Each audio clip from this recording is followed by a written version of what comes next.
Hello everyone, আসসালামু আলাইকুম ওয়া রাহমাতুল্লাহ ওয়া বারাকাতু। কেমন আছেন সবাই? আমি আলহামদুলিল্লাহ ভালো আছি। তো আমার এই দেশি গোলাপ গাছে সবসময়ই বলতে গেলে ১২ মাসই কম বেশি ফুল থাকে। তো এখন যেহেতু গোলাপ ফুল ফোটার সিজন, তো এই সিজনটা সবথেকে বেশি আমার এই দেশি গোলাপ গাছ থেকে ফুল পেয়ে থাকি। তো আমার ৩ টা দেশি গোলাপ গাছ আছে আমার কাছে এই ৭ বছর। আমি যখন ক্লাস 6 এ পড়ি তখন কিনেছিলাম।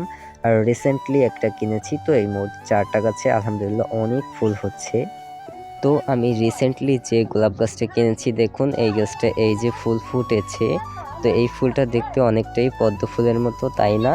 তো এটা আমার কাছে মনে হয় যে মৃণালিনী যে পদ্ম ফুলটা আছে অনেকটা ওইটার মতো, এবং সেই পদ্ম ফুলের মতো এটারও ভিতরের যে কুঁড়িটা আছে সেটা আমার হাত দিয়ে ধরে আলতো, আলতো করে খুলে দিতে হয়। এই যে কলিগুলা এইভাবেই আমি খুলে দেই ফুলটা, তাহলেই ফুটতে পারে সম্পূর্ণ।